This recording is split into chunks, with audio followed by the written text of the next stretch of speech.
a question from Mr. Fareed Zakaria, who is the host of CNN's Fareed Zakaria GPS. He's a famous American journalist. He has been an invited speaker to the Baku Forum. He has participated in NGIC organized conferences as a valued contributor. Mr. Zakaria, are you online? Are you connected? Fareed, are you there? We continue with, and this is, you see, modern technology is so proud of itself, but when push comes to shove, it does have its failures. But Mr. President, we have some. Can you hear me now? Yes. Are you there, Fareed? Yes. Yes. Can you hear me now? Absolutely. We're glad to see you.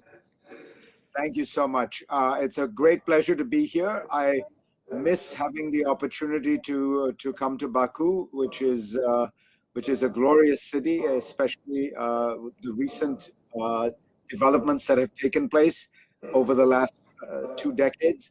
And I regret not being able to see you in person, Your Excellency. The question I have is, how do you view the new administration in the United States, the Biden administration? What would you hope to see from the administration in terms of policies toward the region and Azerbaijan? Thank you, Mr. Zakaria. Also very glad to see you. Hope you will join us later this year when we plan to organize a global forum in Baku. I remember our meeting here in Baku and very long discussion. And thank you very much for your very clear analysis of the past Azerbaijan past during the times of independence. New administration in the United States is not new for us because we worked closely with Obama-Biden administration.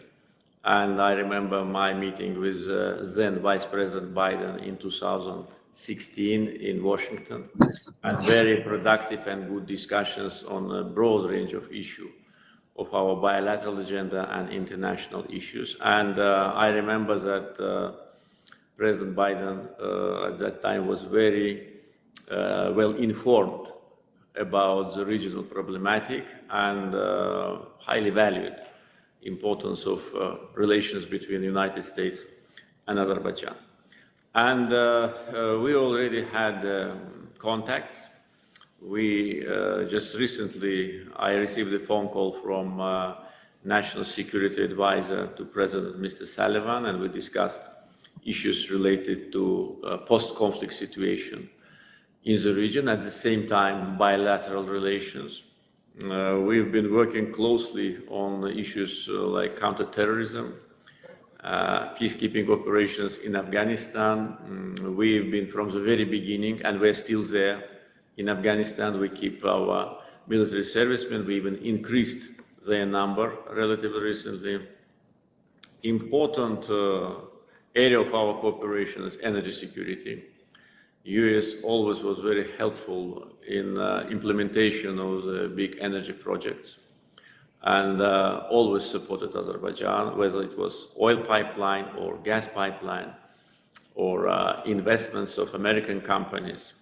So really, we have very diversified relations in those areas which I mentioned, but we want to diversify them even more, particularly to cover the area of modern technologies, trade. The level of mutual trade is still very low, and other issues. And of course, we want also to have access to US military equipment.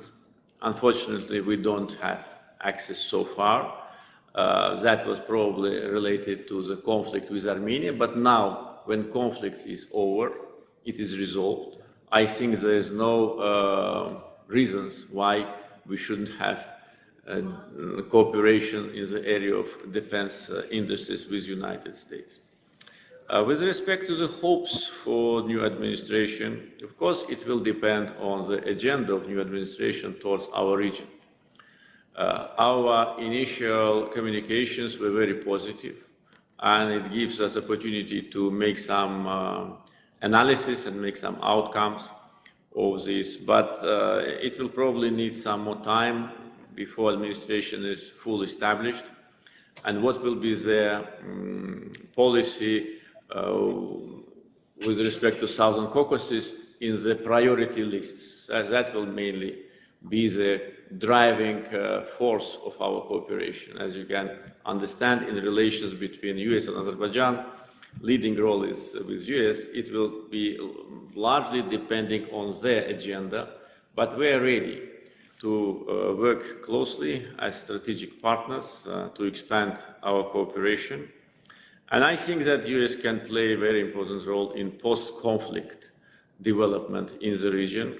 We know that there is a very active Armenian diaspora in the United States, which unfortunately played a very damaging role to Armenian state, and mainly because of their radical position, occupation lasted for so long. And they thought that it will be forever, but they were wrong. So now they mobilize all their efforts in order to present Azerbaijan as an aggressor, though we only liberated our own territories, nothing more than that. And we had a legitimate right to do it, and we've been waiting for that for almost 30 years. Imagine, from 92 until 2020 being in the phase of negotiations, when in 1993, UN Security Council adopted 4 resolutions demanding withdrawal of Armenian troops, which were on paper. So I'm sure that we will have new developments in our interaction with the new American administration, but post-conflict development is important. I think another area will be important is testing the opportunities of kind of interaction in the Southern Caucasus in general, because until now we had relations with Georgia, Armenia had relations with Georgia, and no relations, no cooperation between Azerbaijan and Armenia. Maybe now it's time to, to see whether it's possible to have kind of a trilateral format of cooperation. We are ready for that.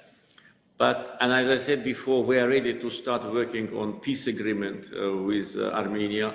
I think United States can use its potential and to persuade Armenia that this is the only way how to move forward. They should refrain from any even thoughts about revenge, because that will be for them very, very dangerous.